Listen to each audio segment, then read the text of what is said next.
세월호 참사 그리고 가습기 살균제 참사에 대한 진상규명이 골자라고 할 수 있는 일명 사회적 참사법, 오늘 국회 본회의를 통과했습니다. 자, 여기에 대해서 4.16 가족협의회 유경근 위원장 이야기를 좀 듣겠습니다. 위원장님 안녕하세요. 네, 안녕하십니까. 위원장님도 오늘 국회 본회의장에 가셨었나요? 네, 본회의 참석했습니다. 예, 통과 딱 결정되고 뭐 환호성을 질렀다는데 그때 심정이 어떠셨어요? 사실 진상규명을 위한 여러 가지 많은 과정들이 있었습니다만 생각처럼 제대로 진상조사를 한 적은 거의 없었습니다. 일기 특조도 강제로 해산을 당했고요. 예. 이제 이번 법은 그런 진상조사 방해를 사전에 차단하는데 좀 주안점을 둔 법안이기 때문에 예. 이제부터야 진짜로 진상조사를 제대로 할 수 있겠다라는 좀 그런 기대가 있어서 예. 좀 가족들이 저도 마찬가지고 좀 환호를 했던 것 같습니다. 이제서야 시작이다 그런 말씀인가요? 네, 예. 그렇습니다. 지난해 그 일기 특별조사위원회 그 활동 기한 종료됐을 때 그 연장하자고 하다가 그게 안 돼가지고 그럼 아예 새로운 법을 만들자, 또 야당 그 당시에 여당이 반대하니까 패스트 트랙 해서 이제 1년 뒤라도 이번 만들어 보자 했던 게 이제 성과를 본 거잖아요. 네, 그렇습니다. 참 오랜 시간이 걸렸고 그 당시만 하더라도 과연 이런 방법으로 특별법을 만드는 게 성공을 할까 예. 참 좀 의심도 많이 하고 그랬는데 예. 근데 결국에는 좀 기다리고 또 포기하지 않고 있다 보니까 예. 또 오늘과 같은 날도 좀 오는 것 같습니다. 일부 근데 내용이 수정된 게 있는데 여야가 바뀌었기 때문에 여야 추천 바꾸는 거야 뭐 별 문제 아닌 것 같고 조사 기간을 원래는 2년에 플러스 1년이었던 걸 1년에 플러스 1년으로 수정됐는데 이건 어떻게 생각하세요? 네. 사실 그 부분이 좀 많이 아쉬운 부분 중에 하나입니다. 사실 그 세월호 참사도 매우 참 조사할 대상이나 과제가 많은 참사이고 동시에 이 가습기 살균제 참사 역시 참 조사 과제가 방대한 그런 참사이죠. 그렇죠. 이것을 다 진상규명을 하고 그리고 그걸 기반으로 한 대책까지 마련을 해야 되는데 사실 3년이라는 시간이 이렇게 긴 시간이 아닙니다.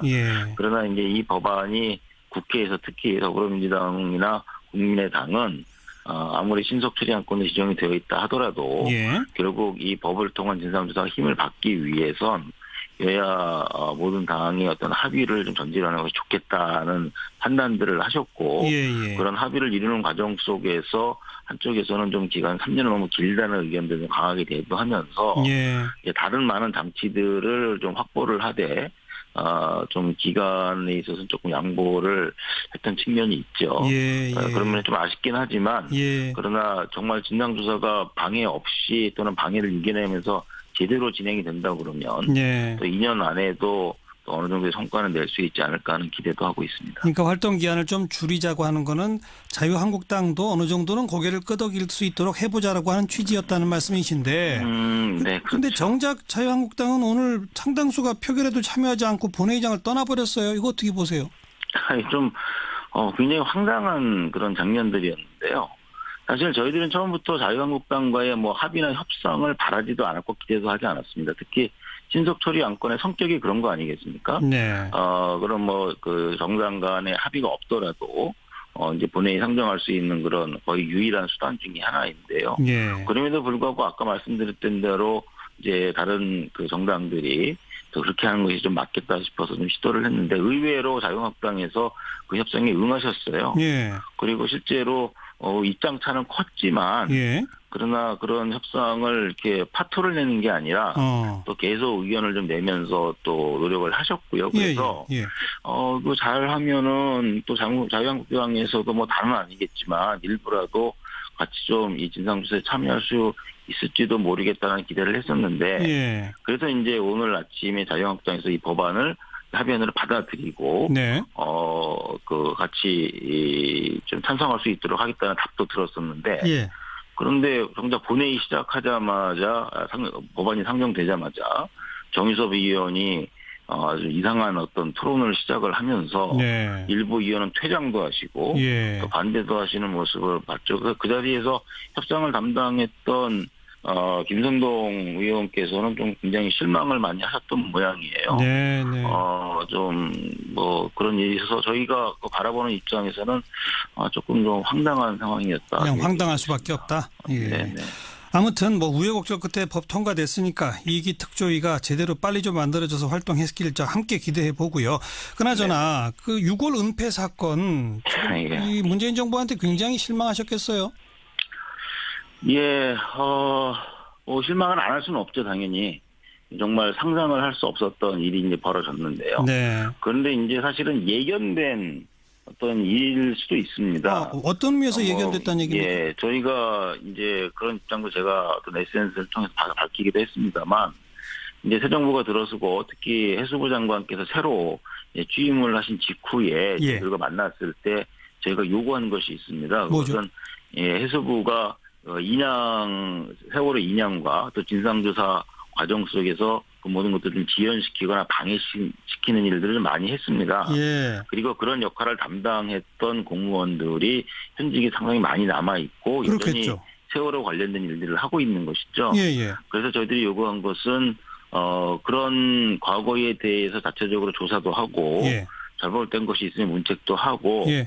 그래서 인적 쇄신 그다음에 또 조직도 개편을 하는 일이 선행되어야만 예, 예. 인양 이후에 모든 일들이 순조롭게 풀릴 것이라는 그런 요구를 드린 적이 있었는데 예, 예. 이제 그것이 이렇게 잘 진행이 되지 않았고요. 결국에는 과거부터 이세월호 문제를 담당을 하던 바로 그분들이 예. 이 문제를 좀 일으켰던 것이죠. 그래서 좀 많이 아쉽고 그때 저희들의 의견을 조금 더 좀 심각하게 귀결해 들으셨더라면 알겠습니다. 이런 일들은 좀 예방할 수 있지 않았을까 생각합니다. 인적 쇄신 조직 개편이 안 되다 보니 과거 그 담당자들이 이렇게 이런 일들을 벌였다 이 말씀이군요. 네, 네, 네. 그렇다면 총체적으로 김영춘 장관 책임지고 물러나야 된다고 보세요? 오늘 김영춘 장관께서 아침에 국회로 오시는 길에 저희를 찾아오셨습니다. 네. 그래서 저희 모든 가족들이 좀 일관되게 말씀을 드렸는데 저희들은 김영춘 장관의 사퇴를 원하지 않습니다. 오히려 이번 일을 계기로 해서 그 장관께서 가지고 계셨던 그 여러 가지 뭐 좋은 계획들이 많이 계시거든요. 예. 그러나 이제 저희가 볼 때는 부처를 완벽하게 장악하지 못하셨다. 네. 이렇게 판단을 하기 때문에 오히려 이번 일을 계기로 예. 이런 일이 재발되지 않도록 좀 계기로 삼으시면 좋겠다. 예. 좀 이런 의견을 말씀드렸습니다. 아까 말씀하신 인적 쇄신 조직 개편부터 좀 책임지고 해달라 이런 말씀이시겠네요. 그렇습니다. 여기까지 말씀드릴게요. 고맙습니다. 감사합니다. 4.16 가족협의회 유경근 위원장이었습니다.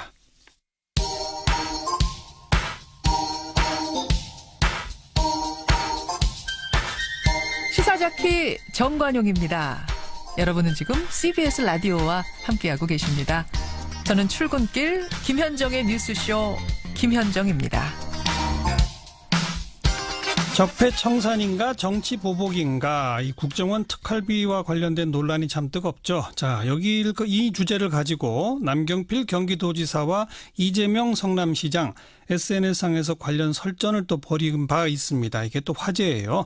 이재명 성남시장 목소리 한번 듣겠습니다. 시장님 안녕하세요. 네, 반갑습니다. 이재명입니다. 남경필 지사가 지난 19일 날 문재인 정부에 대해서 정치 보복의 길로 가고 있다 이렇게 비판했는데 네. 이 시장께서 거기에 대해서 맞불을 놓으셨죠? 뭐라고 하셨죠? 제가 짧게 박근혜 대통령 수호천사를 자청한 남지사다운 발언이다. 이렇게 말씀드렸죠. 네. 그리고 정당한 경기의 패자하고 범죄자를 구분하지 못하는 그걸 헷갈리게 하는 예. 교묘한 언술이라고 제가 지적했습니다. 정당한 경기의 패자는 그게 그 남경필 지사가 패자라고 표현을 했나요? 네, 그렇게 말씀하셨죠. 정당한 경기의 패자한테 보복하는 거 옳지 않다. 뭐 이렇게 얘기하셔서 예. 지금 적폐청산의 대상이 된 사람들은 범죄 행위를 한 사람들에 대해서 그 예. 법이 정한 정당한 응보, 책임을 묻는 것인데 예.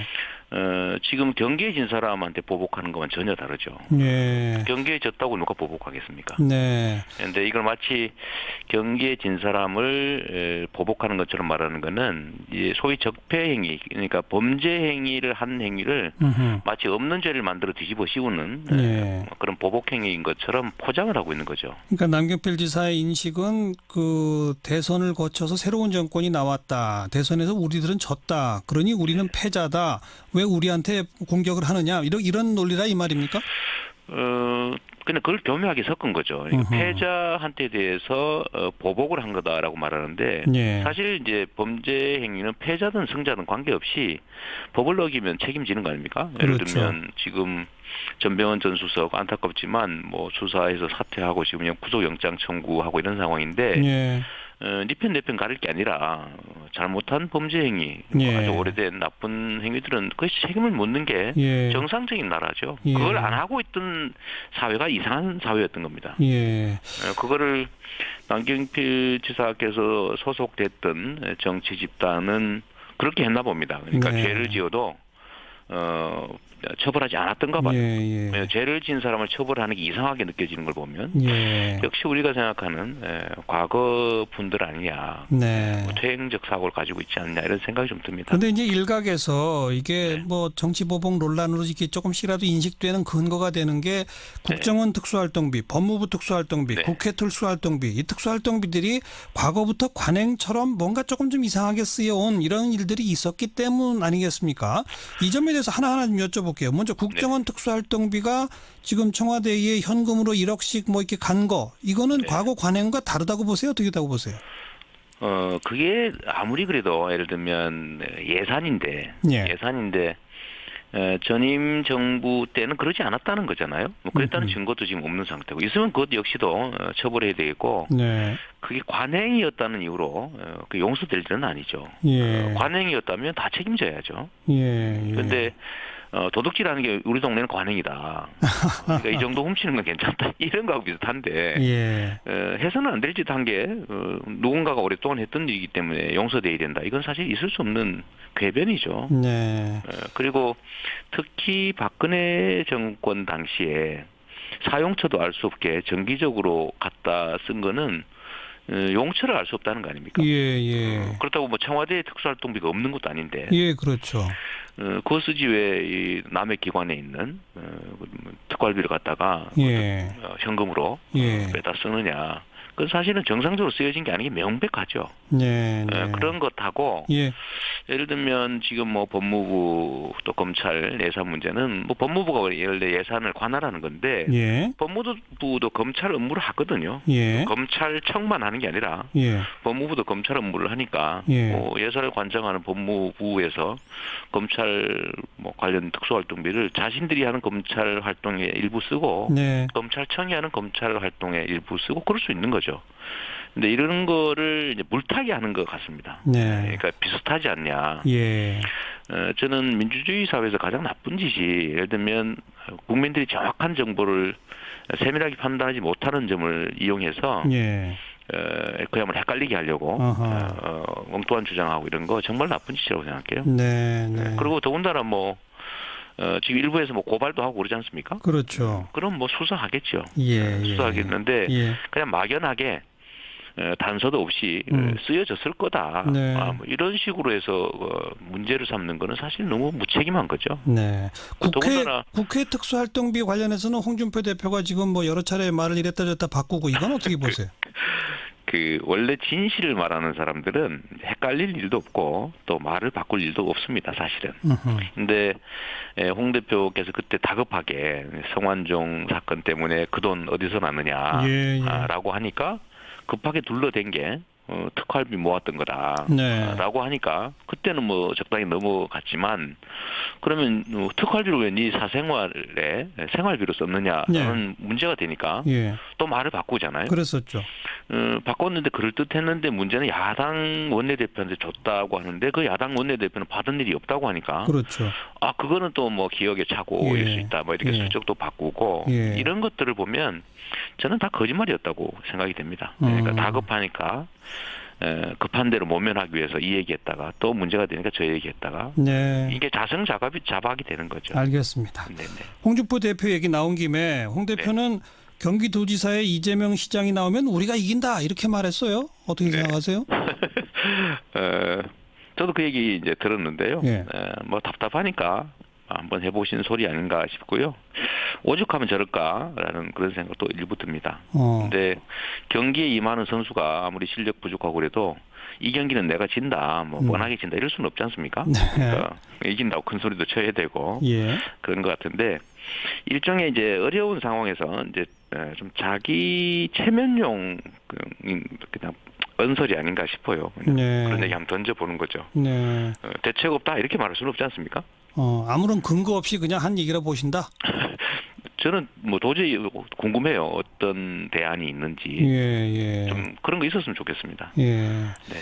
자유한국당으로서는 대책 없다라고 하는 말을 하기가 뭐하니까 이렇게 말한 거다 정도.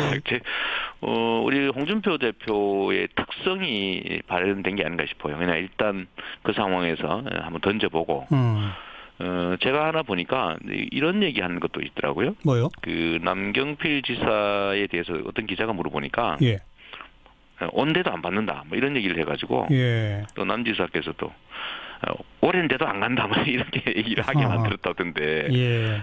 사실 매우 정치적으로 뭐 미숙한 발언일 수 있거든요. 예. 근데 그냥 던져보는 그런 말 때문에 아마 본인이 자꾸 자박하지 않나. 막 그런 생각이고. 알겠습니다. 이것도 그냥 해본 소리 같습니다. 해본 소리라고 본다. 네. 여기까지 수고하셨어요. 네, 감사합니다. 이재명 성남시장이었습니다. 윤태곤의 뉴스 사이다. 윤태곤 실장 어서 오십시오. 네, 안녕하세요. 방금 이재명 시장하고도 특활비 얘기를 많이 했는데 자유한국당 홍준표 대표가 특검을 거론하고 나왔네요. 특검, 국정조사 뭐 다 안 됩니다. 예. 김대중 노무현 정부 시절의 국정원, 청와대 특활비 그리고 현재 검찰의 특활비를 대상으로 한다. 어허.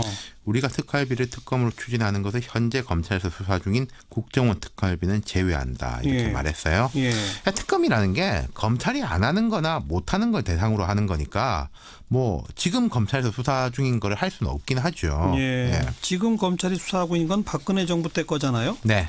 그러니까 그건 빼고 김대중 노무현 정부 시절 그리고 현재 검찰. 그렇죠. 근데 그 이명박 정부는 왜 그 쏙 빠졌죠? 그러니까요. 지금 이 자유한국당이 법무부가 검찰 특활비 상납받았다 이런 주장하지 않습니까? 그렇죠. 그건 이게 국정원하고 또 괴가 다른 거잖아요. 다른 얘기죠.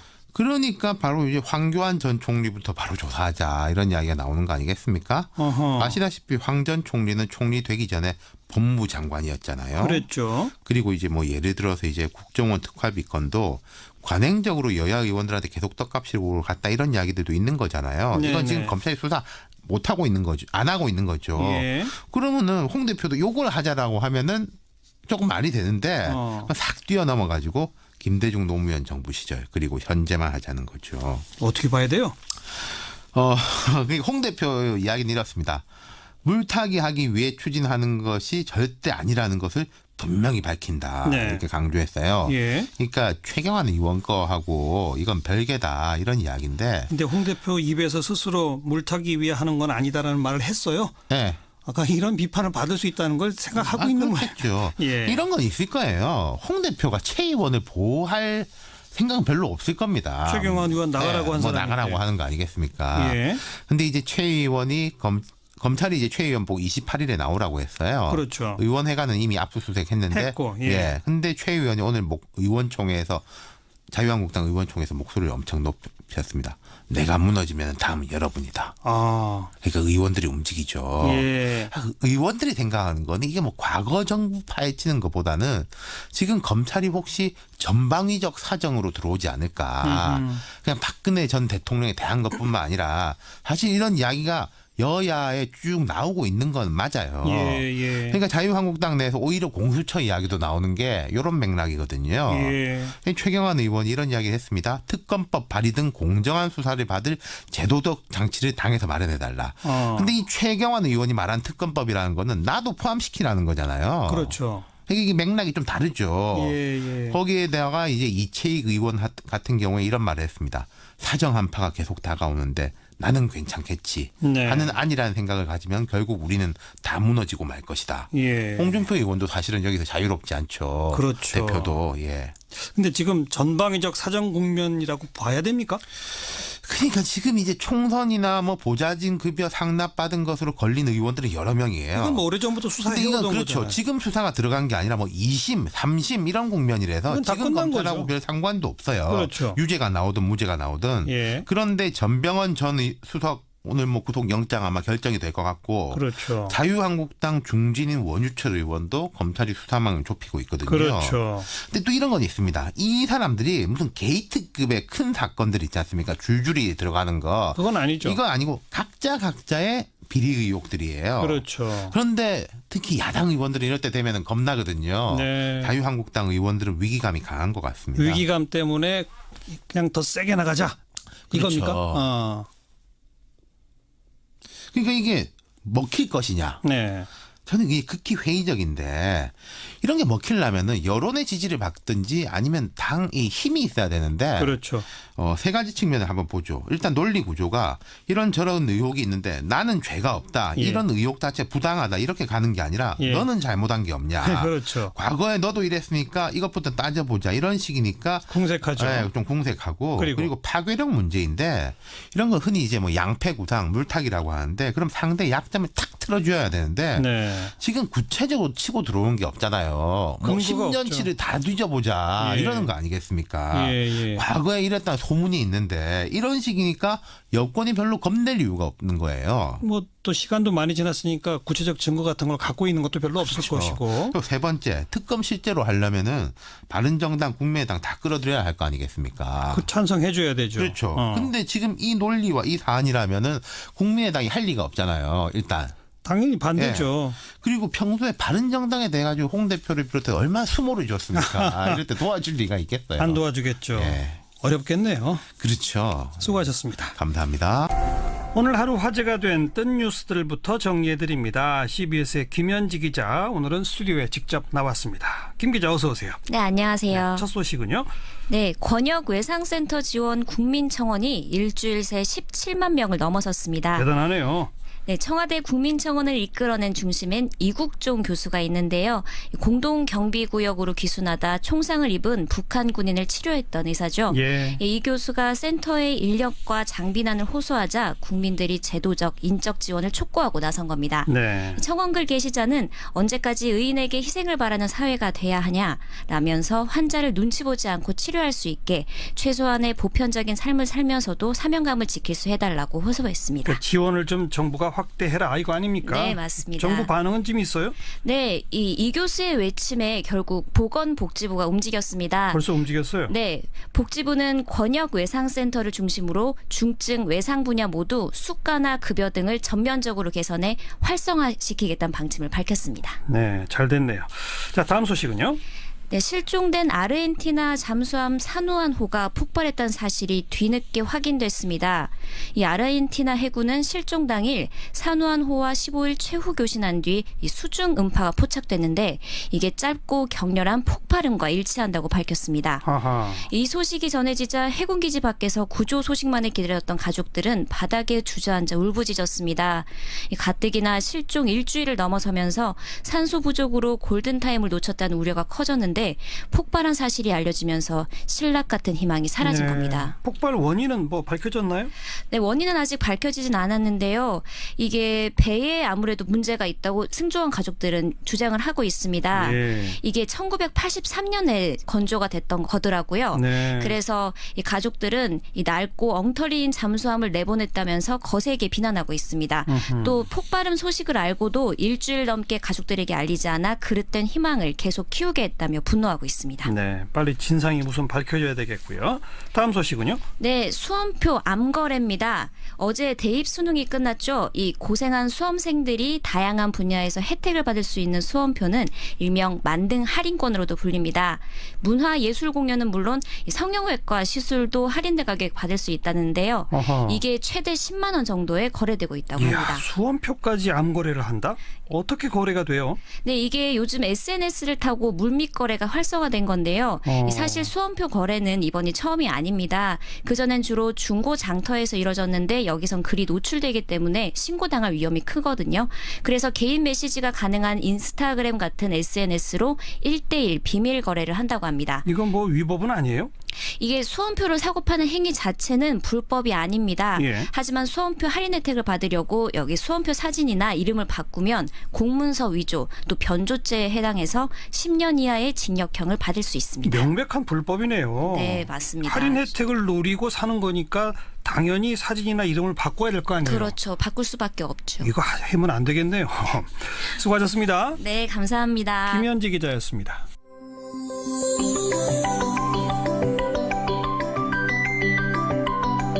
지금 여러분께서는 한림국제대학원 대학교 정관용 교수가 진행하는 시사자키 정관용입니다를 듣고 계십니다.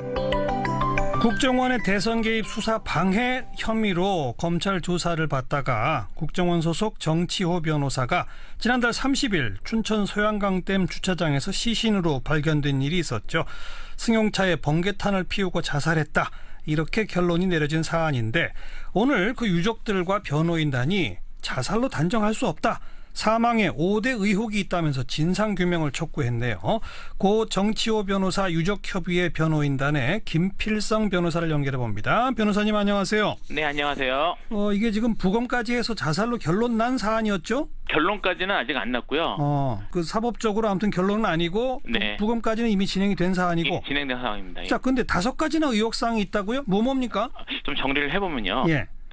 일단은 번개탄을 피우고 자살하기 전에 네. 주문진으로 가는 길에서 주문진 인근에서 이제 자살 시도를 한 번 했다고 해요. 예, 바다에 뛰어내렸는데 예. 구조됐었잖아요. 예, 그렇게 나오는데 예. 그 다리를 가보면 예. 그 다리가 사람이 자살을 시도를 하기 위해 뛰어내릴 수 있는 다리가 아닙니다. 그래요? 그러니까 어떤 식으로 돼 있냐면 다리가 바다가 시작되는 해안가 위에 해안 위에 다리가 놓여져 있고요. 예. 그리고 다리 한쪽은 모래사장이에요. 그리고 네. 반대쪽이 이제 바다가 시작되는 곳이어서 예. 도저히 사람이 뛰어들어서 거기서 죽을 수 있는 곳이라는 생각이 드는 곳이 아닙니다. 그러니까 뭐 10m, 20m 높은 다리 이런 게 아니다. 예, 그런 건 아닙니다. 그리고 이게 양쪽에 1차선, 1차선이 교차되는 다리고요. 예. 또 근처에 이제 유명한 관광지들이 있어서 차가 많이 다니는 곳이래요. 그래서 그 지금 정치호 변호사가 당시에 뛰어내렸을 무렵에는 예. 차도 많이 다니고 있었고 실제로 목격했던 사람들을 여러 지금 저희가 제보를 받은 게 있거든요. 예. 그러니까 그냥 길 가다가 갑자기 1차선 그러니까 길 한가운데 차를 막고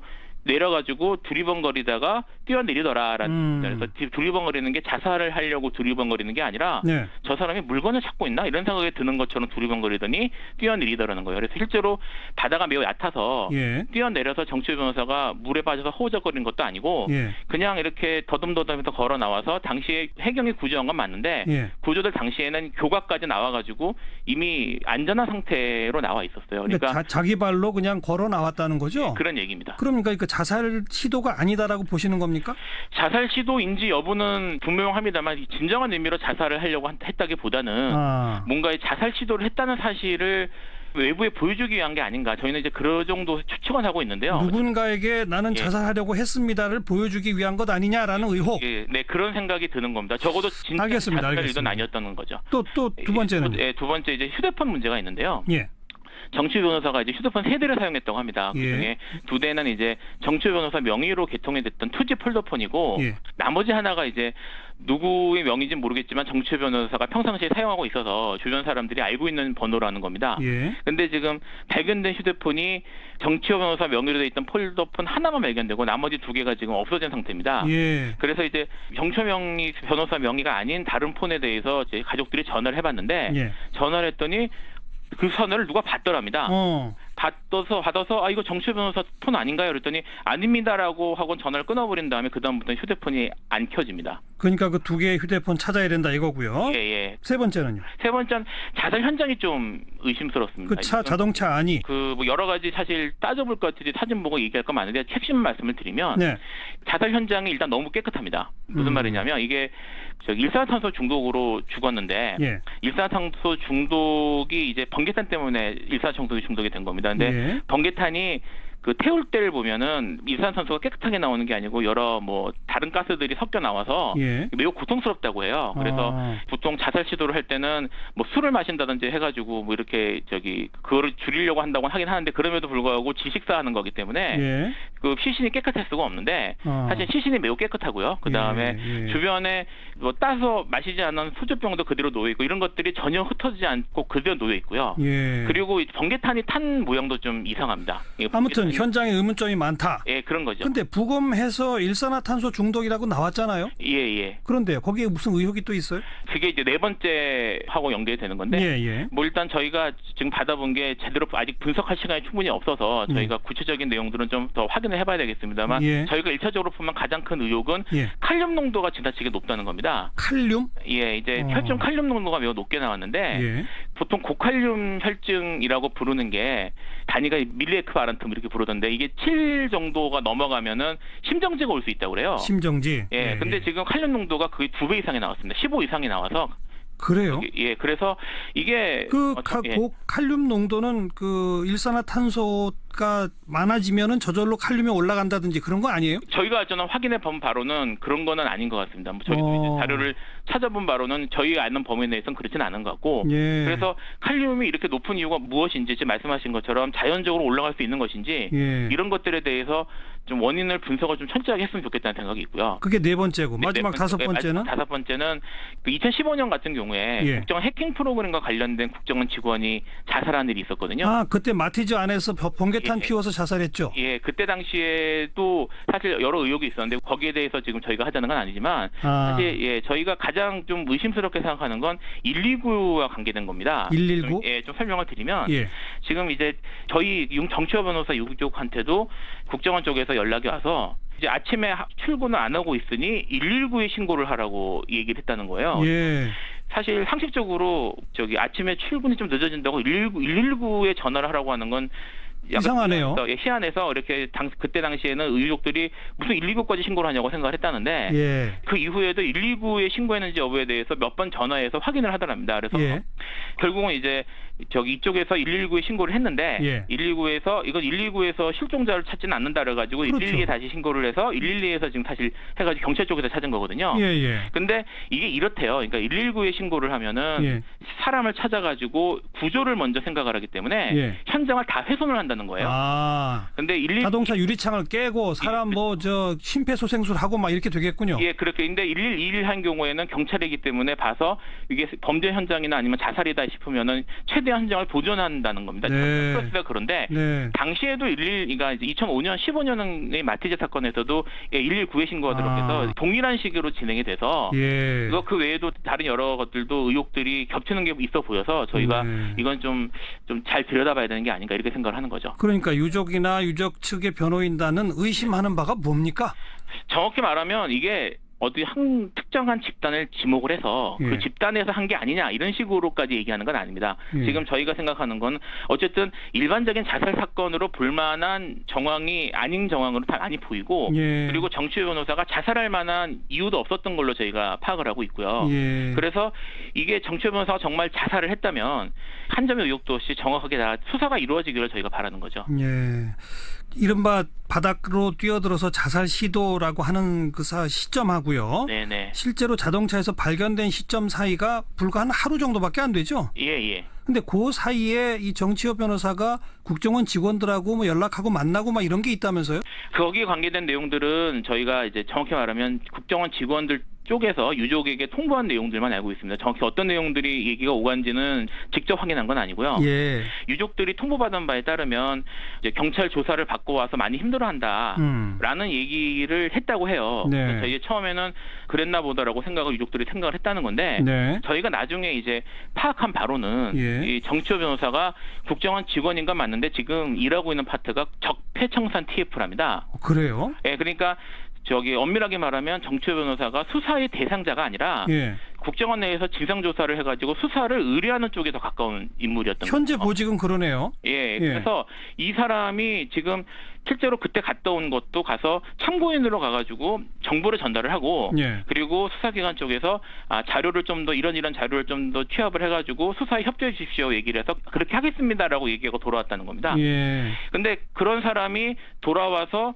이게 다 내가 뒤집어 쓰게 생겼다고 괴로워했다고 하는 것도 저희가 사실 좀 납득하기 어려운 부분이 있는 거죠. 그래서 실제로 그 당시에 국정원 내에서 어떤 얘기가 오갔는지 여부에 대해서 저희가 국정원에서 얘기해 준 거 이외에 다른 내용을 알고 있는 건 아닙니다. 네. 지금 이 사건의 조사 내지는 종결은 누가 하게 돼 있는 겁니까? 경찰이 하게 돼 있는 거예요? 어디서 하게 되는 거예요? 지금 이제 춘천 쪽에서 수사를 하고 있긴 한데요. 네. 지금 이제 하고 있는데 종결은 원래는 이제 형사소송법상으로는 담당 검사 쪽에서 하는 게 맞습니다. 하도록 돼 있습니까? 하게 돼 있는데 지금 이게 저희가 어떻게 지금 대응할지를 아직 수사하는 걸 보면서요. 예. 그러니까 일단 현재 변호인 측의 요구사항은 검찰 이거 다시 한번 들여다봐서 조사할 의혹들에 대해서 다 조사해 달라 이거군요. 기본적으로 그렇습니다. 알겠습니다. 여기까지 듣죠. 고맙습니다. 예, 감사합니다. 고 정치호 변호사 유족협의회 측의 김필성 변호사였습니다.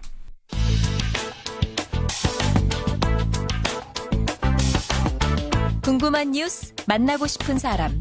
시사자키 정관용입니다. 2부를 듣고 계십니다. 사운드 오브 뉴스 시간입니다. 김민아 기자 어서 오세요. 안녕하세요. 들어볼 소리요. 문재인 대통령이 포항에 갔는데요. 그야말로 열광적인 반응이 나왔다고 하는데 이 현장 소리를 들어보시죠.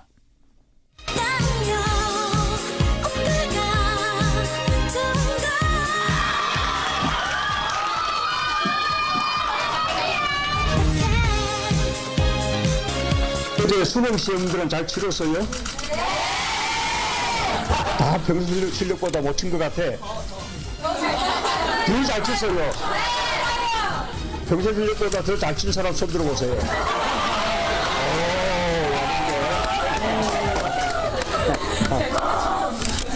지진이 나고 난 뒤에 정신을 차려보니까 밤 7시 정도였어서 불안감이 너무 컸었는데 수능 연기가 됐다는 소리를 듣고 너무 다행이라고 생각을 했고 다 같이 나간에 운을 띄워주세요. 나는 그대들을 사랑합니다. 그대들도 나를 사랑합니까? 네, 사실은 뭐 짜고 한 것은 아닌데요. 시장이 미리 답을 가르쳐 주셨어요.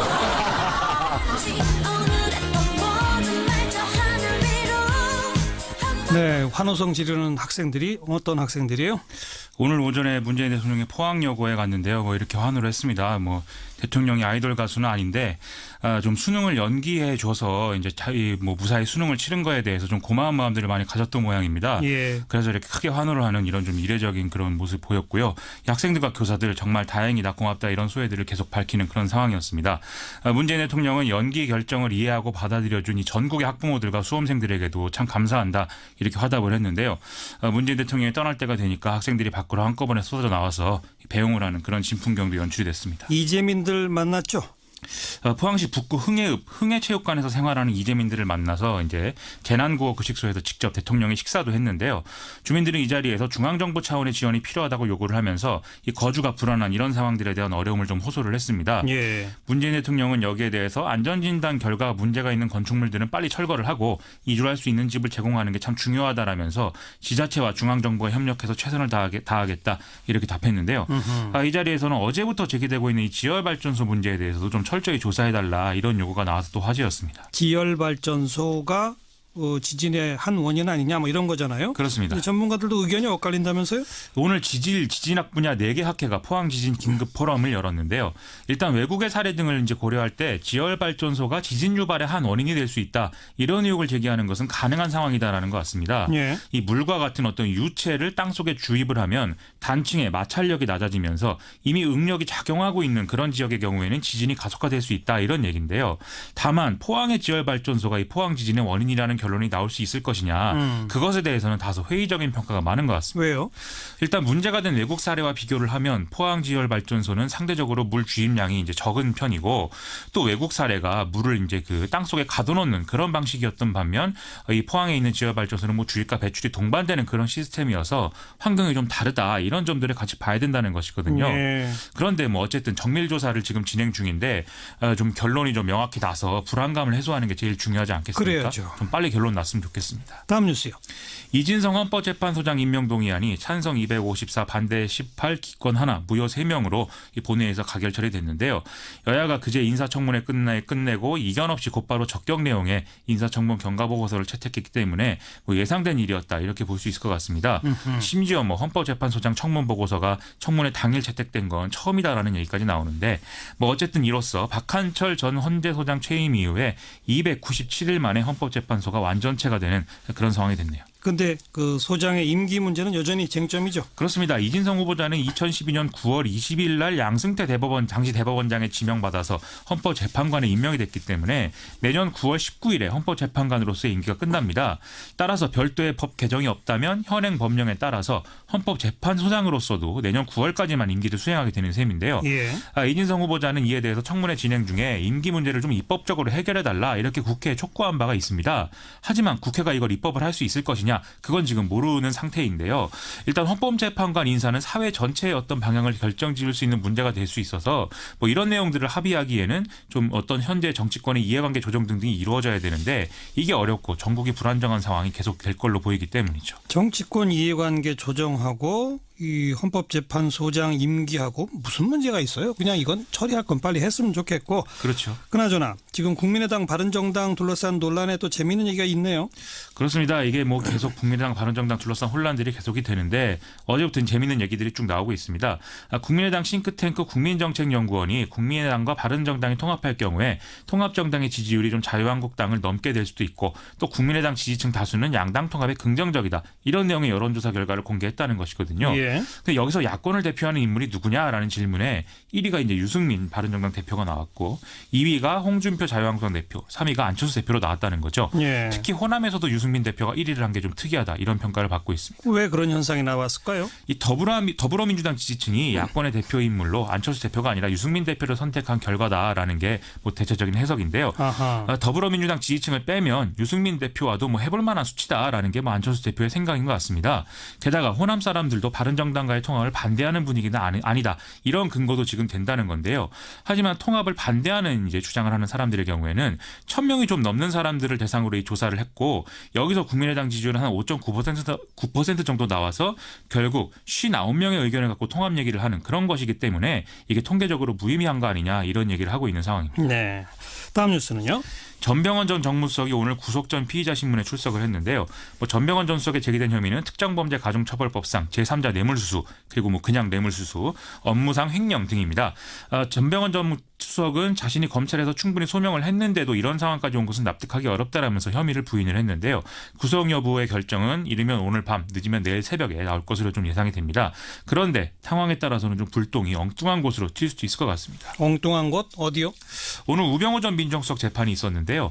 여기서 쟁점이 된 게 우병우 전 수석이 안정범 전 수석의 어떤 미르 K스포츠 재단 모금 문제 등에 대해서 이 직무감찰을 했어야 됐다. 그런데도 안 한 것은 직무유기다라는 것이었습니다. 예. 그런데 우병우 전 수석 측은 이 수석 비서관은 어떤 그 민정수석실의 공직기관 비서관실이 감찰하는 그런 게 아니다.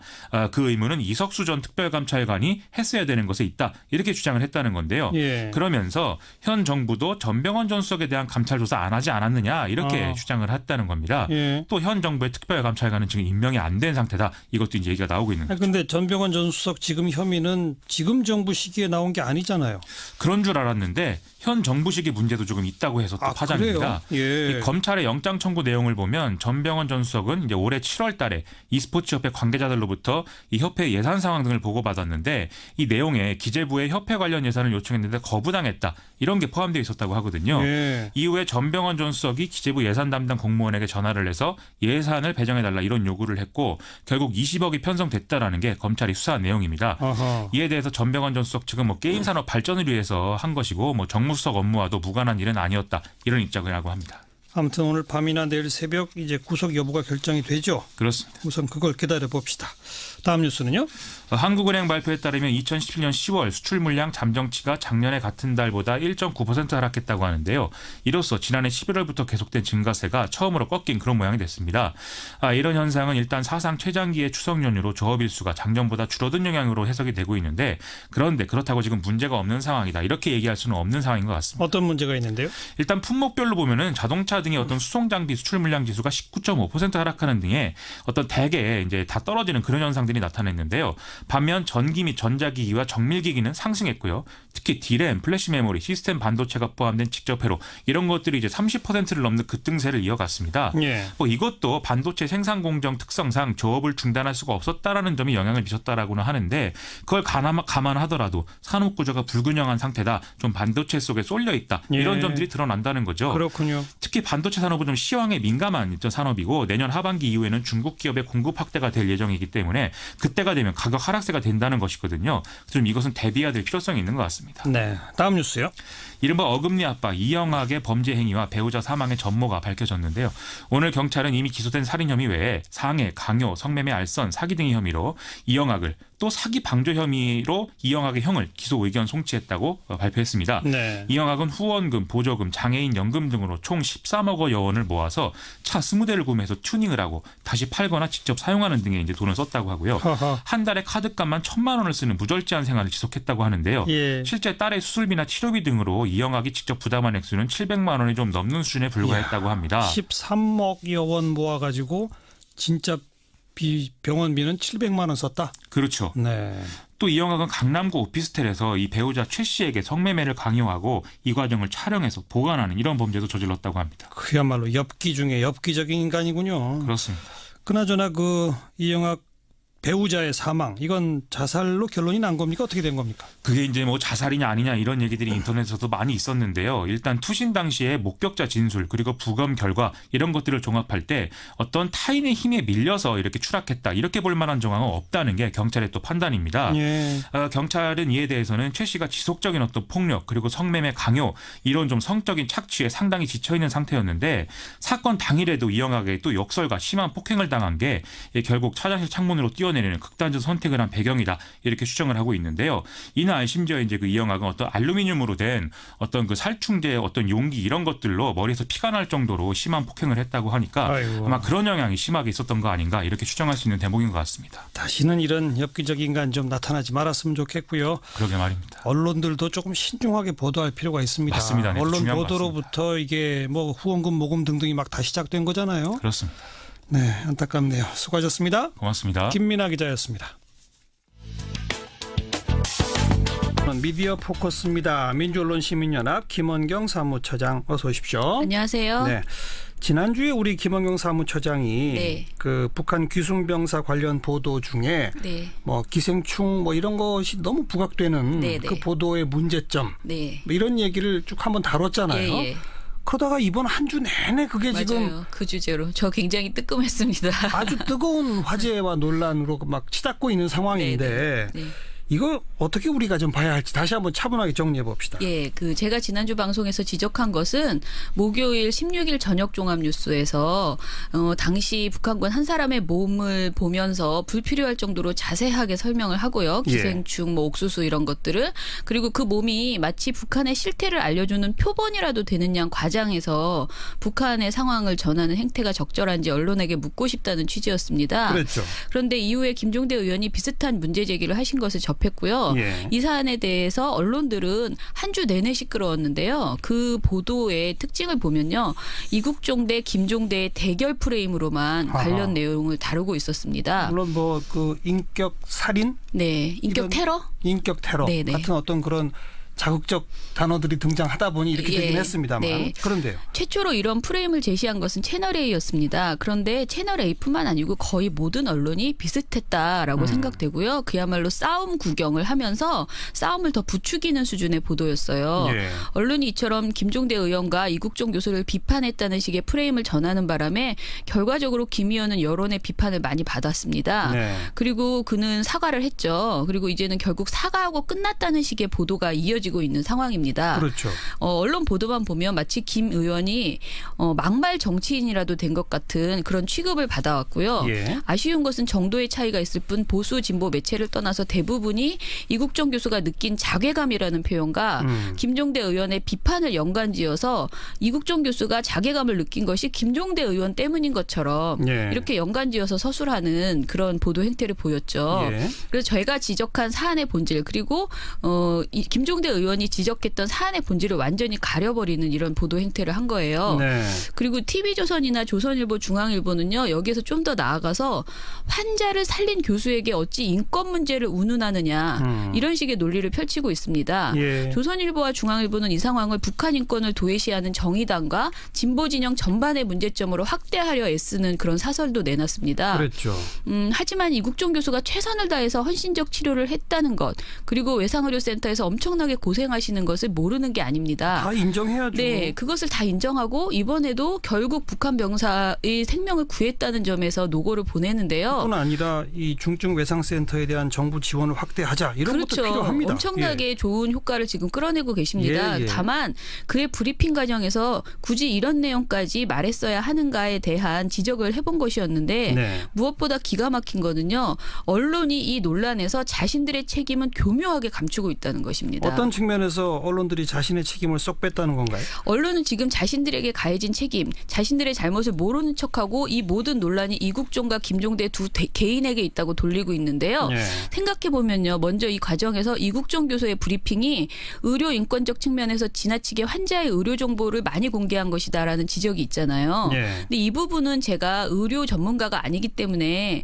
사실 이것에 대해서 가타부타 말씀드리기가 어려워요. 어디까지 정보를 공개하는 것이 의료 인권 측면에서 정확한지는 아무튼 의료인인 이국종 교수가 언론에 대한 이해가 부족해서 브리핑 과정에서 언론에 공개하기에는 다소 부적절한 내밀한 내용까지도 공개를 했다고 쳐요. 예. 그렇다면 언론이 그것을 그대로 받아쓰는 앵무새 역할만 하는 건 아니잖아요. 예, 예. 그러니까 그걸 잘 들어보고 부각하지 말아야 할 내용은 부각하지 말고 이런 책임이 있거든요. 언론이. 그렇죠. 언론이란 것은 그 내용 중에서 적절한 잣대를 가지고 이것은 국민이 알 권리 차원에서 반드시 전해야 한다라고 판단하면 전하는 것이고 예. 이것은 알 권리보다는 개인의 인권이 더 소중한 사안이라고 판단하면 언급하지 말아야 됩니다. 그렇죠. 예를 들어서 어떤 범죄 사건이 있어요. 그러면 피의자가 피해자에게 어떤 행동을 했는지 특히 성추행 관련, 성폭행 관련 내용을 너무나 자세하게 경찰이 브리핑을 했다고 쳐요. 그렇게 하면 안 되죠. 예, 그런데 경찰이 브리핑을 했다 하더라도 언론은 그걸 그대로 받아쓰는 것이 아니고요. 언론 스스로 판단해서 피해자 인권에 치명적인 내용이라면 빼야 한다는 것이죠. 그렇죠. 그런데 언론이 이런 자신들의 기능을 적절히 사용하지 않은 문제점은 전혀 말하지 않고 이번 논란에서 이국종과 김종대의 싸움인 양 몰아가는 것이 너무 비겁하다 이런 생각이 들었습니다. 제대로 다룬다면 언론이 네. 이런 논란을 어떻게 다루는 게 맞는 겁니까? 사실 이번 사태는 그동안 우리가 허투루 다뤄왔던 두 가지 측면이 한꺼번에 노출된 특이한 경우였죠. 뭐죠? 그러니까 두 가지가? 환자의 개인정보 공개와 관련해서 공공의 이익 그러니까 알 권리와 인권이 충돌하는 상황에 대해서 김종대 의원이 문제 제기를 했고요. 예. 이것에 대해서 심도 깊은 논의가 시작되어야 하는 상황이죠. 예. 그리고 의료 인권이라는 측면에 있어서도요.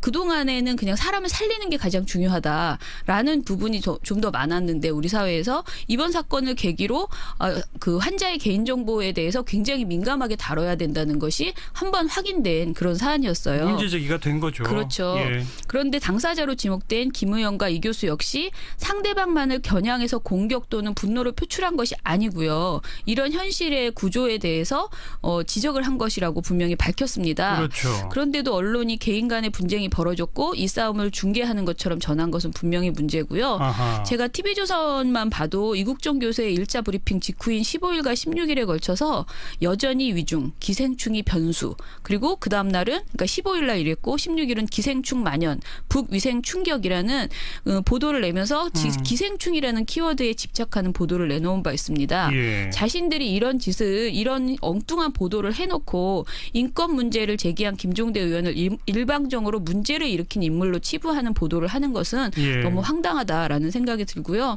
언론 인권은 늘 국민의 알 권리라는 명제 아래 사소하게 취급돼 왔고 의료 인권 역시 생명을 살리는 일 아래 과정의 문제로 2차적으로 취급되는 경우가 많았습니다.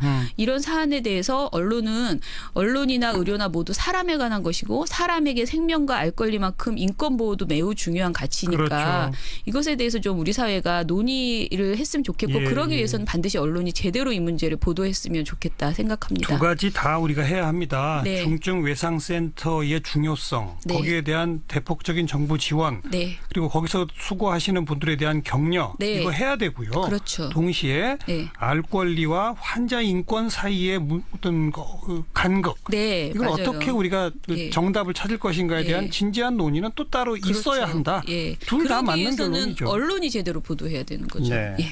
또 하나 제주도의 고등학교 학생이 현장 실습하다가 사망한 사건 저희 네. 방송에서도 다뤘는데 네. 이 관련 보도도 좀 문제가 많다면서요? 네, 제주에서 특성화고 졸업한 학생이 19일에 사망한 일이 있었죠. 그러니까 생수 제조업체 공장에서 현장 실습을 하다가 제품 적재기에 눌려서 사고를 당한 지 열흘 만에 사망했습니다. 예.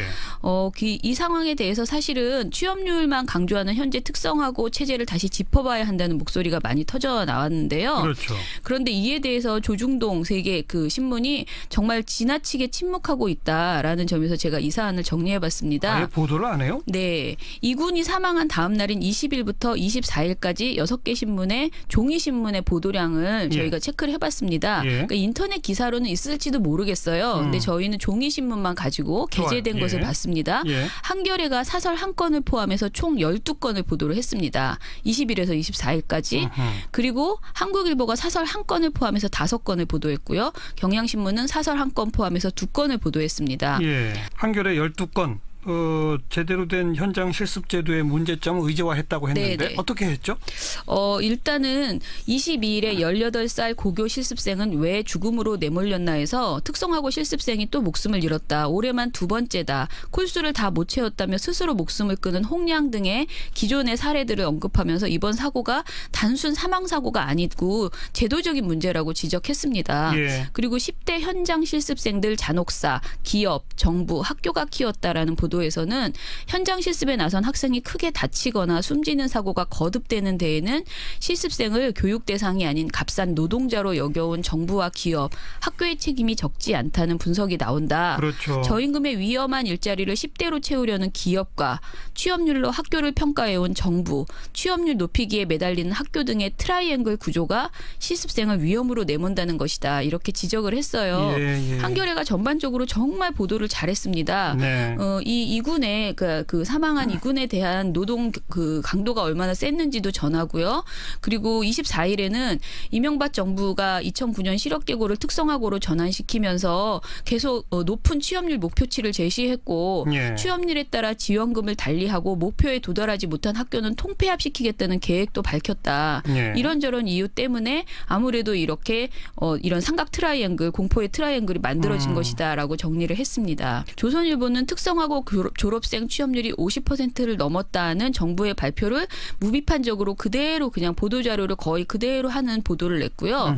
그리고 교육부 직업계고 취업률 상승 발표에 대한 자료를 이 보도자료를 보도한 신문을 보니까 예. 조선일보가 1건, 동아일보가 칼럼 1건을 포함해서 2건, 그리고 경향신문과 한국일보가 아까 위에서 사설이 나왔었다 그랬잖아요. 그 사설에서 이 교육부의 통계까지 언급을 하면서 이 통계의 한계를 지적을 했습니다. 사망사고 관련 사설에서. 네네. 예. 그리고 한겨레도 위에 사망사고 관련 보도에서 이 발표에 대해서 언급을 했죠. 지적을 하는 그렇죠. 그런 발표를 했죠. 예. 중앙일보는 관련 보도를 아예 안 냈습니다. 조선일보는 21일 특성화고 졸업생 2명 중 1명 취업 성공해서 그냥 건조하게 관련 내용을 다뤘고요.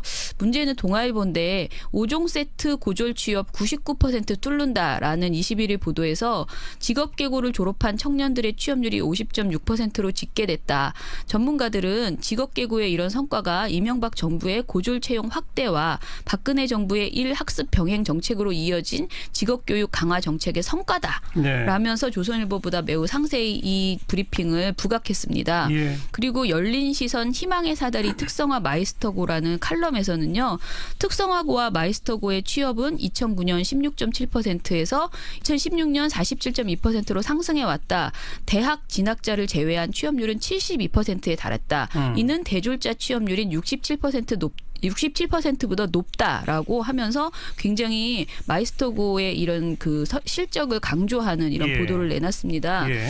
하지만 이 조선일보와 동아일보는 정부의 단순한 취업률 발표 안에 일의 질이 포함되어 있지 않다는 근본적인 문제를 얘기하지 않습니다. 어떤 취업이냐? 예, 그렇죠. 한국일보와 경향신문은 이 문제점을 지적했는데요. 한국일보에서 아까 말한 23일 사설 반복되는 현장 실습생 참변 언제까지 방치할 건가에서는요.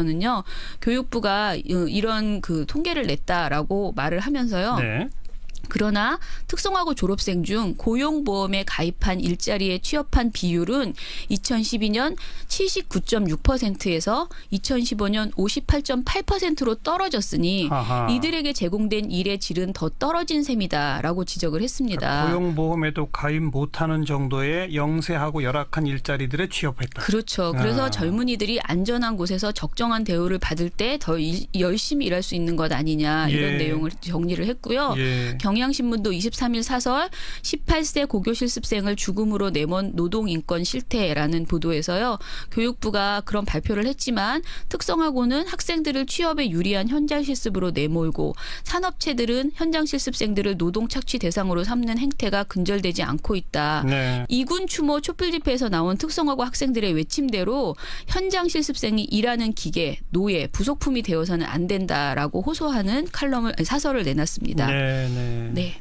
자, 그리고 KBS 사태에 좀 뭔가 진전이 있다고요? 네. 바로 오늘 오후 3시 30분경에 감사원이 KBS 감사 결과 보고서를 발표했습니다. 예. 지난 10월 17일부터 11월 9일까지 이인호 이사장을 포함해서 KBS 이사진 11명의 업무 추진비 사적 사용 의혹을 조사했는데요. 네.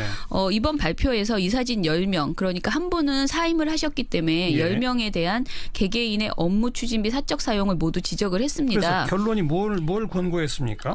권고 내용은 조치할 사항이라고 써 있으면서 감사원이 유관기관에 지시 권고를 내린다. 그런데 방송통신위원회 위원장은 한국방송공사 이사장과 이사 9명에 대해서 업무 추진비의 사적 사용 규모 등 비위의 경중을 고려하여 해임 건의 또는 이사 연임 추천 배제 등 적정한 인사조치 방안을 마련하시기 바랍니다. 라고 통보를 했어요. 예. 그러면서 이들에 대한 각각의 그 비위의 내용들을 다 정리를 한 거죠. 그렇죠. 그러니까 이제 방송통신위원회는 그 보고서를 받은 이후에 어떤 사람을 해임을 건의할 것인지 어떤 사람은 이사 연임을 추천 배제할 것인지 등을 판단해야 되는 그런 상황입니다. 예. 네. 그럼 이제 KBS 정상화의 공은 방통위로 넘어간 셈이라고 봐도 그렇죠. 되나요? 이제부터는 방통위로 넘어갔다 이렇게 보시면 되고요. 예. KBS 이사에 대한 임명권이 대통령에게 있기 때문에 방통위는 해임을 대통령에게 건의하는 역할을 하게 되는 것이고요. 네. 감사원이 해임을 포함한 인사조치를 통보했기 때문에 방통위가 반드시 비위 경중을 파악해서 신속하게 어떤 이사를 해임할지 누구를 연임 제안할지 판단하기만 하면 됩니다. 알겠습니다. 이제 방통위가 또 어떤 행동을 취하는지 지켜봅시다. 수고하셨어요. 감사합니다. 김원경 사무처장이었습니다. 아무리 그래도 예를 들면 예산인데 전임 정부 때는 그러지 않았다는 거잖아요. 뭐 그랬다는 증거도 지금 없는 상태고 있으면 그것 역시도 처벌해야 되겠고 네. 그게 관행이었다는 이유로 그 용서될 일은 아니죠. 예. 관행이었다면 다 책임져야죠. 그런데 도둑질하는 게 우리 동네는 관행이다. 그러니까 이 정도 훔치는 건 괜찮다. 이런 거하고 비슷한데 해서는 안 될 짓 한 게 누군가가 오랫동안 했던 일이기 때문에 용서돼야 된다. 이건 사실 있을 수 없는 궤변이죠. 네. 그리고 특히 박근혜 정권 당시에 사용처도 알 수 없게 정기적으로 갖다 쓴 거는 용처를 알 수 없다는 거 아닙니까? 그렇다고 뭐 청와대 특수활동비가 없는 것도 아닌데. 예, 그렇죠. 그거 쓰지 왜 이 남의 기관에 있는 특활비를 갖다가 현금으로 빼다 쓰느냐. 그건 사실은 정상적으로 쓰여진 게 아니기 명백하죠. 그런 것하고 예를 들면 지금 뭐 법무부 또 검찰 예산 문제는 뭐 법무부가 예를 들어 예산을 관할하는 건데 예. 법무부도 검찰 업무를 하거든요. 예. 검찰청만 하는 게 아니라 예. 법무부도 검찰 업무를 하니까 예. 뭐 예산을 관장하는 법무부에서 검찰 뭐 관련 특수활동비를 자신들이 하는 검찰 활동에 일부 쓰고 네. 검찰청이 하는 검찰 활동에 일부 쓰고 그럴 수 있는 거죠.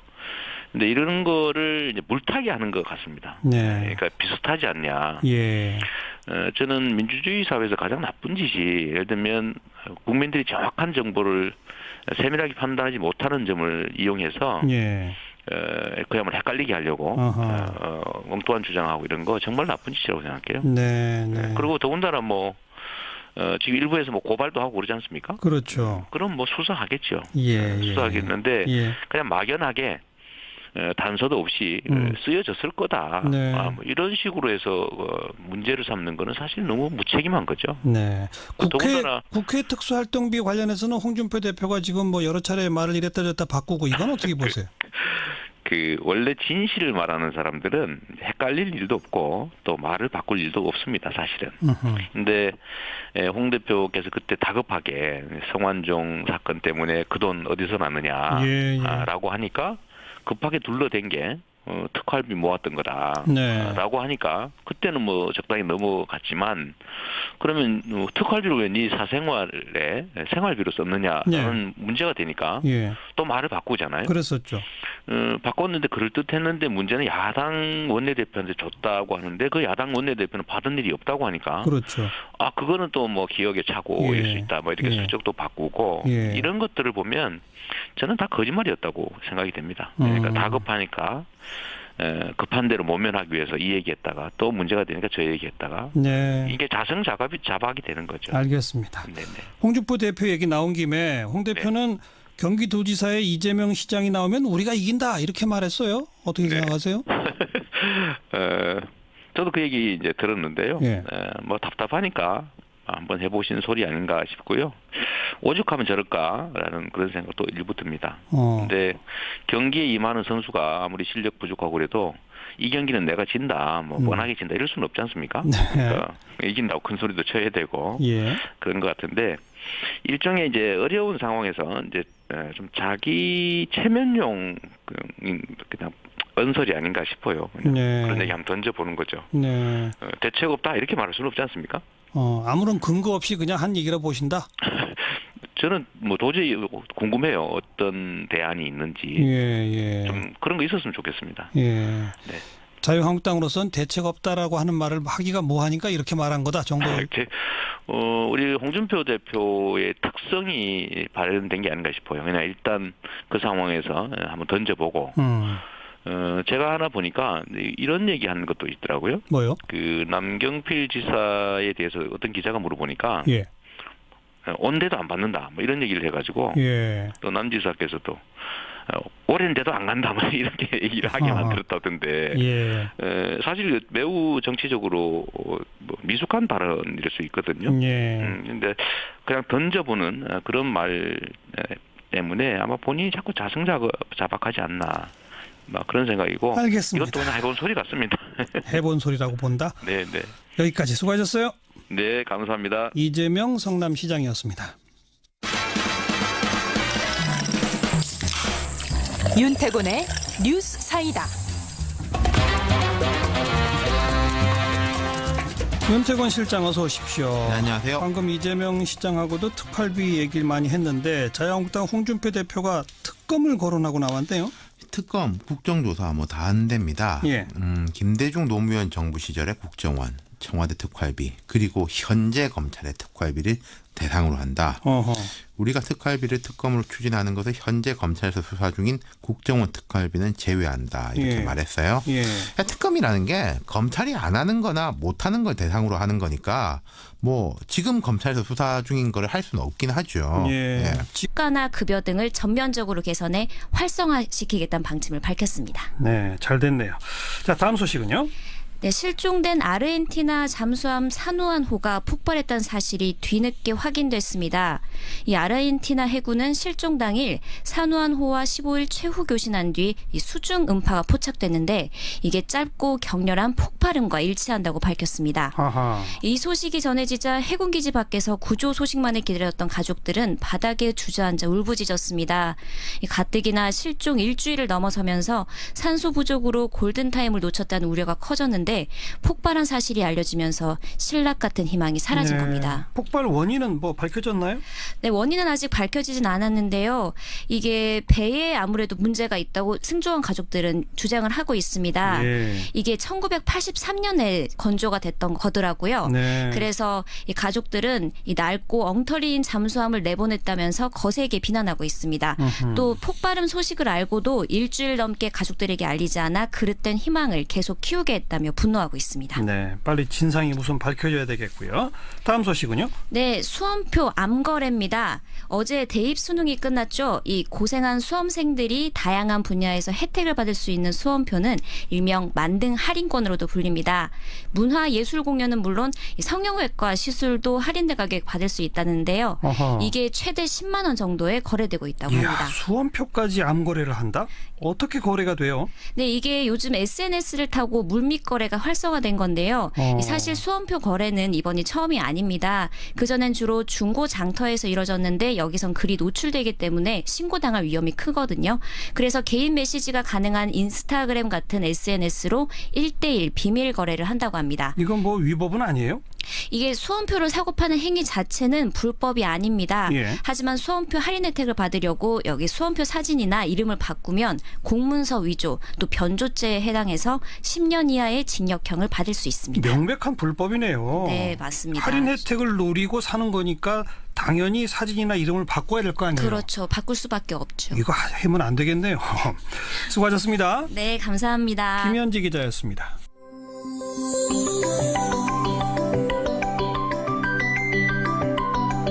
지금 여러분께서는 한림국제대학원 대학교 정관용 교수가 진행하는 시사자키 정관용입니다를 듣고 계십니다.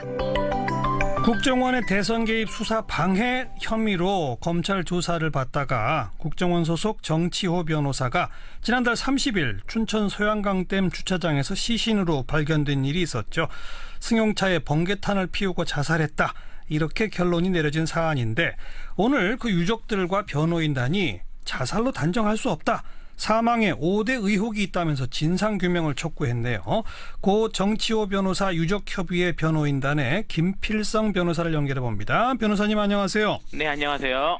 이게 지금 부검까지 해서 자살로 결론 난 사안이었죠? 결론까지는 아직 안 났고요. 그 사법적으로 아무튼 결론은 아니고 네. 부검까지는 이미 진행이 된 사안이고. 예, 진행된 상황입니다. 예. 자, 근데 5가지나 의혹사항이 있다고요? 뭡니까?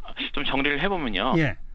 일단은 번개탄을 피우고 자살하기 전에 네. 주문진으로 가는 길에서 주문진 인근에서 이제 자살 시도를 한 번 했다고 해요. 예, 바다에 뛰어내렸는데 예. 구조됐었잖아요. 예, 그렇게 나오는데 예. 그 다리를 가보면 예. 그 다리가 사람이 자살을 시도를 하기 위해 뛰어내릴 수 있는 다리가 아닙니다. 그래요? 그러니까 어떤 식으로 돼 있냐면 다리가 바다가 시작되는 해안가 위에 해안 위에 다리가 놓여져 있고요. 예. 그리고 다리 한쪽은 모래사장이에요. 그리고 네. 반대쪽이 이제 바다가 시작되는 곳이어서 예. 도저히 사람이 뛰어들어서 거기서 죽을 수 있는 곳이라는 생각이 드는 곳이 아닙니다. 그러니까 뭐 10m, 20m 높은 다리 이런 게 아니다? 예, 그런 건 아닙니다. 그리고 이게 양쪽에 1차선, 1차선이 교차되는 다리고요. 예. 또 근처에 이제 유명한 관광지들이 있어서 차가 많이 다니는 곳이래요. 그래서 지금 정치호 변호사가 당시에 뛰어내렸을 무렵에는 예. 차도 많이 다니고 있었고 실제로 목격했던 사람들을 지금 저희가 제보를 받은 게 있거든요. 예. 그러니까 그냥 길 가다가 갑자기 1차선, 그러니까 길 한가운데 차를 막고 내려가지고 두리번거리다가 뛰어내리더라라는 그래서 두리번거리는 게 자살을 하려고 두리번거리는 게 아니라 네. 저 사람이 물건을 찾고 있나 이런 생각이 드는 것처럼 두리번거리더니 뛰어내리더라는 거예요. 그래서 실제로 바다가 매우 얕아서 예. 뛰어내려서 정치호 변호사가 물에 빠져서 허우적거리는 것도 아니고 예. 그냥 이렇게 더듬더듬해서 걸어 나와서 당시에 해경이 구조한 건 맞는데 예. 구조들 당시에는 교각까지 나와가지고 이미 안전한 상태로 나와 있었어요. 그러니까 자기 발로 그냥 걸어 나왔다는 거죠? 그런 얘기입니다. 그럼 그러니까 자살 시도가 아니다라고 보시는 겁니까? 자살 시도인지 여부는 분명합니다만 진정한 의미로 자살을 하려고 했다기보다는 뭔가 자살 시도를 했다는 사실을 외부에 보여주기 위한 게 아닌가. 저희는 이제 그 정도 추측은 하고 있는데요. 누군가에게 나는 자살하려고 했습니다를 보여주기 위한 것 아니냐라는 의혹. 네, 그런 생각이 드는 겁니다. 적어도 진짜 자살 일은 아니었다는 거죠. 또 두 번째는? 두 번째 이제 휴대폰 문제가 있는데요. 예. 정치 변호사가 이제 휴대폰 3대를 사용했다고 합니다. 그중에 2대는 이제 정치 변호사 명의로 개통이 됐던 투지 폴더폰이고 나머지 하나가 이제 누구의 명의인지는 모르겠지만 정치 변호사가 평상시에 사용하고 있어서 주변 사람들이 알고 있는 번호라는 겁니다. 해수부, 특히 해수부 장관께서 새로 취임을 하신 직후에 저희가 만났을 때 저희가 요구한 것이 있습니다. 그것은 해수부가 세월호 인양과 또 진상조사 과정 속에서 그 모든 것들을 지연시키거나 방해시키는 일들을 많이 했습니다. 그리고 그런 역할을 담당했던 공무원들이 현직에 상당히 많이 남아있고 여전히 세월호 관련된 일들을 하고 있는 것이죠. 그래서 저희들이 요구한 것은 그런 과거에 대해서 자체적으로 조사도 하고 잘못된 것이 있으면 문책도 하고 그래서 인적 쇄신 그다음에 또 조직도 개편을 하는 일이 선행되어야만 인양 이후의 모든 일들이 순조롭게 풀릴 것이라는 그런 요구를 드린 적이 있었는데 이제 그것이 이렇게 잘 진행이 되지 않았고요. 결국에는 과거부터 이세월호 문제를 담당을 하던 바로 그분들이 이 문제를 좀 일으켰던 것이죠. 그래서 좀 많이 아쉽고 그때 저희들의 의견을 조금 더 좀 심각하게 귀 기울여 들으셨더라면 이런 일들은 좀 예방할 수 있지 않았을까 생각합니다. 인적 쇄신 조직 개편이 안 되다 보니 과거 그 담당자들이 이런 일들을 벌였다 이 말씀이군요. 네. 그렇다면 총체적으로 김영춘 장관 책임지고 물러나야 된다고 보세요? 오늘 김영춘 장관께서 아침에 국회로 오시는 길에 저희를 찾아오셨습니다. 그래서 저희 모든 가족들이 좀 일관되게 말씀을 드렸는데 저희들은 김영춘 장관의 사퇴를 원하지 않습니다. 오히려 이번 일을 계기로 해서 그 장관께서 가지고 계셨던 그 여러 가지 좋은 계획들이 많이 계시거든요. 그러나 이제 저희가 볼 때는 부처를 완벽하게 장악하지 못하셨다 이렇게 판단을 하기 때문에 오히려 이번 일을 계기로 이런 일이 재발되지 않도록 좀 계기로 삼으시면 좋겠다. 좀 이런 의견을 말씀드렸습니다. 아까 말씀하신 인적 쇄신 조직 개편부터 좀 책임지고 해달라 이런 말씀이시겠네요. 그렇습니다. 여기까지 말씀드릴게요. 고맙습니다. 감사합니다. 4.16 가족협의회 유경근 위원장이었습니다.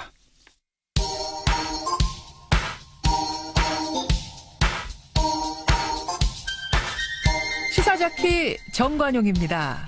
여러분은 지금 CBS 라디오와 함께하고 계십니다. 저는 출근길 김현정의 뉴스쇼 김현정입니다. 적폐청산인가 정치보복인가 이 국정원 특활비와 관련된 논란이 참 뜨겁죠. 자, 이 주제를 가지고 남경필 경기도지사와 이재명 성남시장 SNS상에서 관련 설전을 또 벌인 바 있습니다. 이게 또 화제예요. 이재명 성남시장 목소리 한번 듣겠습니다. 시장님 안녕하세요. 네, 반갑습니다. 이재명입니다. 남경필 지사가 지난 19일 날 문재인 정부에 대해서 정치 보복의 길로 가고 있다 이렇게 비판했는데 이 시장께서 거기에 대해서 맞불을 놓으셨죠? 뭐라고 하셨죠? 제가 짧게 박근혜 대통령 수호천사를 자청한 남지사다운 발언이다 이렇게 말씀드렸죠. 그리고 정당한 경기의 패자하고 범죄자를 구분하지 못하는 그걸 헷갈리게 하는 교묘한 언술이라고 제가 지적했습니다. 정당한 경기의 패자는 그게 남경필 지사가 패자라고 표현을 했나요? 네, 그렇게 말씀하셨죠. 정당한 경기의 패자한테 보복하는 거 옳지 않다 이렇게 얘기하셔서 지금 적폐청산의 대상이 된 사람들은 범죄 행위를 한 사람들에 대해서 그 법이 정한 정당한 응보 책임을 묻는 것인데 지금 경기에 진 사람한테 보복하는 것은 전혀 다르죠. 경기에 졌다고 누가 보복하겠습니까? 그런데 이걸 마치 경기에 진 사람을 보복하는 것처럼 말하는 것은 소위 적폐 행위, 그러니까 범죄 행위를 한 행위를 마치 없는 죄를 만들어 뒤집어 씌우는 그런 보복 행위인 것처럼 포장을 하고 있는 거죠. 그러니까 남경필 지사의 인식은 그 대선을 거쳐서 새로운 정권이 나왔다. 대선에서 우리들은 졌다. 그러니 우리는 패자다. 왜 우리한테 공격을 하느냐 이런 논리라 이 말입니까? 근데 그걸 교묘하게 섞은 거죠. 패자한테 대해서 보복을 한 거다라고 말하는데 예. 사실 이제 범죄 행위는 패자든 승자든 관계없이 법을 어기면 책임지는 거 아닙니까? 예를 그렇죠. 들면 지금 전병헌 전 수석 안타깝지만 뭐 수사에서 사퇴하고 지금 그냥 구속영장 청구하고 이런 상황인데 예. 네 편 내 편 가릴 게 아니라 잘못한 범죄 행위, 예. 아주 오래된 나쁜 행위들은 그것이 책임을 묻는 게 예. 정상적인 나라죠. 예. 그걸 안 하고 있던 사회가 이상한 사회였던 겁니다. 예.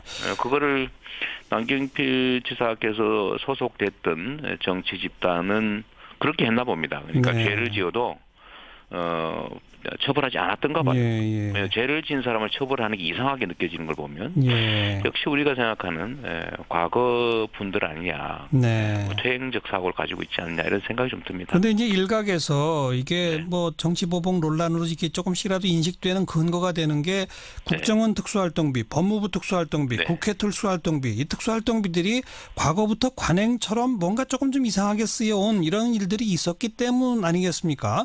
이 점에 대해서 하나하나 좀 여쭤볼게요. 먼저 국정원 특수활동비가 지금 청와대에 현금으로 1억씩 뭐 이렇게 간 거, 이거는 과거 관행과 다르다고 보세요? 어떻게 다고 보세요? 그게 세월호 참사 그리고 가습기 살균제 참사에 대한 진상규명이 골자라고 할 수 있는 일명 사회적 참사법, 오늘 국회 본회의를 통과했습니다. 자, 여기에 대해서 4.16 가족협의회 유경근 위원장 이야기를 좀 듣겠습니다. 위원장님 안녕하세요. 네, 안녕하십니까. 위원장님도 오늘 국회 본회의장에 가셨었나요? 네, 본회의 참석했습니다. 예, 통과 딱 결정되고 뭐 환호성을 질렀다는데 그때 심정이 어떠셨어요? 사실 진상규명을 위한 여러 가지 많은 과정들이 있었습니다만 생각처럼 제대로 진상조사를 한 적은 거의 없었습니다. 일기 특조도 강제로 해산을 당했고요. 예. 이제 이번 법은 그런 진상조사 방해를 사전에 차단하는데 좀 주안점을 좀 법안이기 때문에 예. 이제부터야 진짜로 진상조사를 제대로 할 수 있겠다라는 좀 그런 기대가 있어서 예. 좀 가족들이 저도 마찬가지고 좀 환호를 했던 것 같습니다. 이제서야 시작이다 그런 말씀인가요? 네, 예. 그렇습니다. 지난해 그 일기 특별조사위원회 그 활동 기한 종료됐을 때 그 연장하자고 하다가 그게 안 돼가지고 그럼 아예 새로운 법을 만들자, 또 야당 그 당시에 여당이 반대하니까 패스트 트랙 해서 이제 1년 뒤라도 이번 만들어 보자 했던 게 이제 성과를 본 거잖아요. 네, 그렇습니다. 참 오랜 시간이 걸렸고 그 당시만 하더라도 과연 이런 방법으로 특별법을 만드는 게 성공을 할까 예. 좀 의심도 많이 하고 그랬는데 예. 근데 결국에는 좀 기다리고 또 포기하지 않고 있다 보니까 예. 또 오늘과 같은 날도 좀 오는 것 같습니다. 일부 근데 내용이 수정된 게 있는데 여야가 바뀌었기 때문에 여야 추천 바꾸는 거야 뭐 별 문제 아닌 것 같고 조사 기간을 원래는 2년에 플러스 1년이었던 걸 1년에 플러스 1년으로 수정됐는데 이건 어떻게 생각하세요? 네. 사실 그 부분이 좀 많이 아쉬운 부분 중에 하나입니다. 사실 그 세월호 참사도 매우 참 조사할 대상이나 과제가 많은 참사이고 동시에 이 가습기 살균제 참사 역시 참 조사 과제가 방대한 그런 참사이죠. 그렇죠. 그것을 다 진상규명을 하고 그리고 그걸 기반으로 한 대책까지 마련을 해야 되는데 사실 3년이라는 시간이 이렇게 긴 시간이 아닙니다.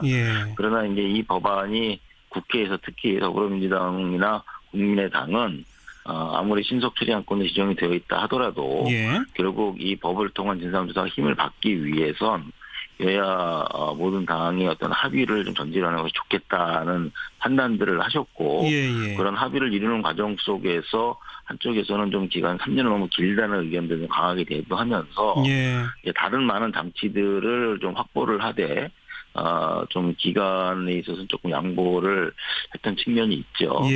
그러면 좀 아쉽긴 하지만 그러나 정말 진상조사가 방해 없이 또는 방해를 이겨내면서 제대로 진행이 된다 그러면 또 2년 안에도 또 어느 정도의 성과는 낼 수 있지 않을까 하는 기대도 하고 있습니다. 그러니까 활동 기한을 좀 줄이자고 하는 거는 자유한국당도 어느 정도는 고개를 끄덕일 수 있도록 해보자라고 하는 취지였다는 말씀이신데 네, 그런데 정작 자유한국당은 오늘 상당수가 표결에도 참여하지 않고 본회의장을 떠나버렸어요. 이거 어떻게 보세요?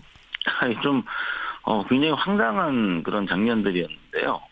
사실 저희들은 처음부터 자유한국당과의 뭐 합의나 협상을 바라지도 않았고 기대도 하지 않았습니다. 특히 신속 처리 안건의 성격이 그런 거 아니겠습니까? 네.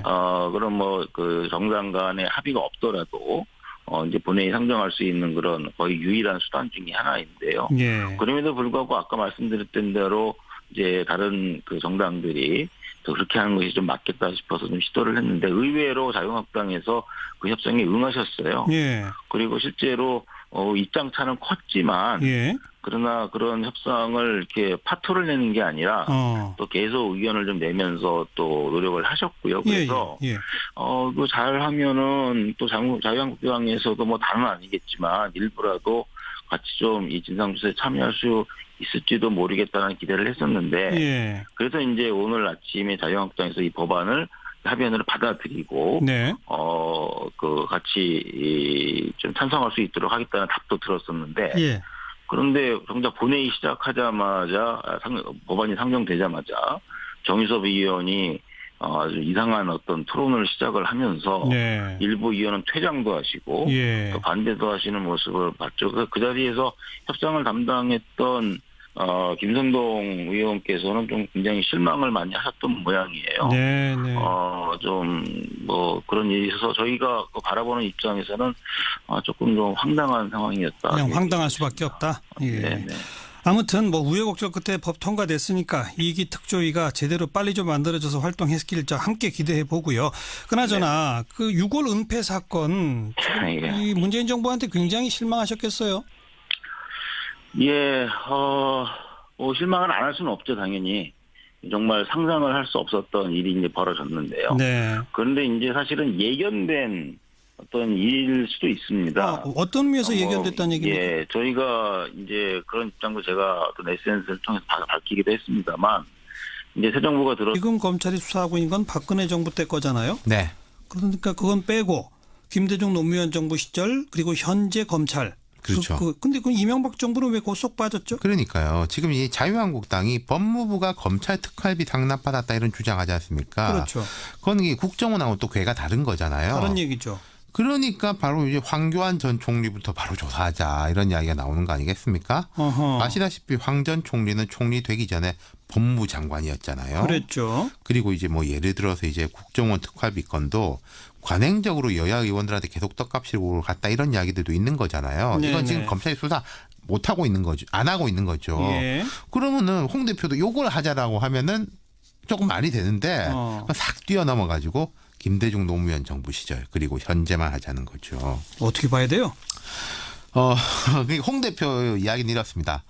물타기 하기 위해 추진하는 것이 절대 아니라는 것을 분명히 밝힌다. 네. 이렇게 강조했어요. 예. 그러니까 최경환 의원 거하고 이건 별개다 이런 이야기인데. 근데 홍 대표 입에서 스스로 물타기 위해 하는 건 아니다라는 말을 했어요. 네. 아까 이런 비판을 받을 수 있다는 걸 생각하고 있는 거겠죠. 예. 이런 건 있을 거예요. 홍 대표가 최 의원을 보호할 생각은 별로 없을 겁니다. 최경환 의원 나가라고 한 뭐 사람인데. 나가라고 하는 거 아니겠습니까? 예.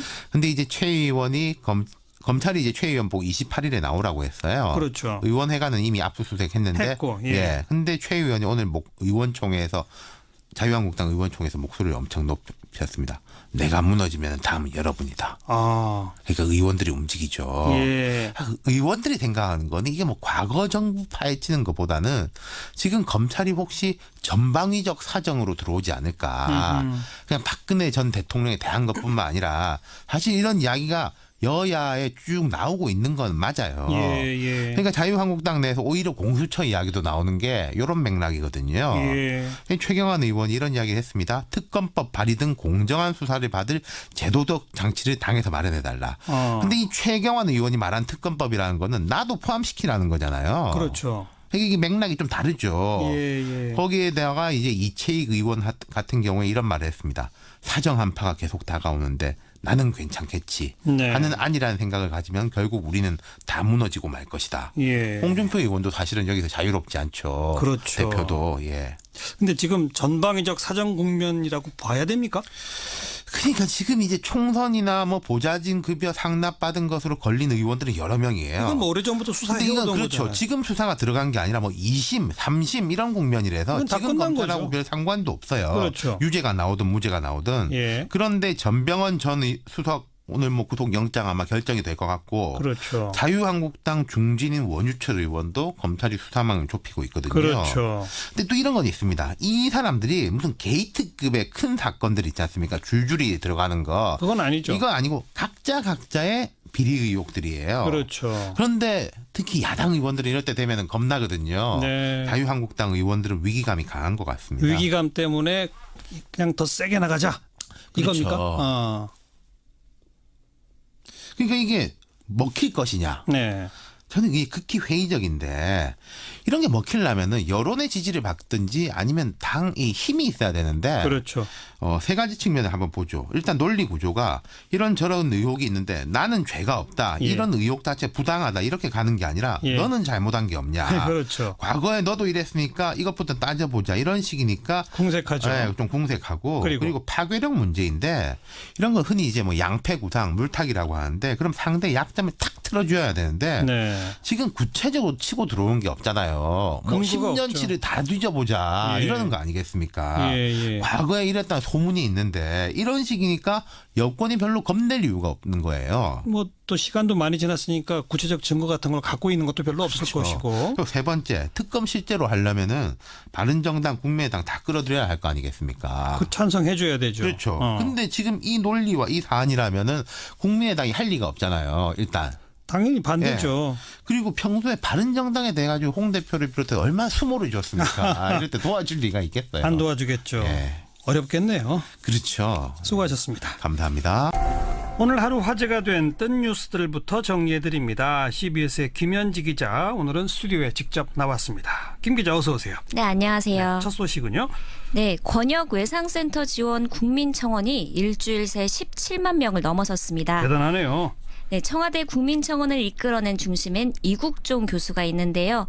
공동경비구역으로 기순하다 총상을 입은 북한 군인을 치료했던 의사죠. 예. 이 교수가 센터의 인력과 장비난을 호소하자 국민들이 제도적, 인적 지원을 촉구하고 나선 겁니다. 네. 청원글 게시자는 언제까지 의인에게 희생을 바라는 사회가 돼야 하냐라면서 환자를 눈치 보지 않고 치료할 수 있게 최소한의 보편적인 삶을 살면서도 사명감을 지킬 수 해달라고 호소했습니다. 그 지원을 좀 정부가 확대해라 이거 아닙니까? 네, 맞습니다. 정부 반응은 좀 있어요? 네, 이 교수의 외침에 결국 보건복지부가 움직였습니다. 벌써 움직였어요? 네, 복지부는 권역 외상센터를 중심으로 중증 외상 분야 모두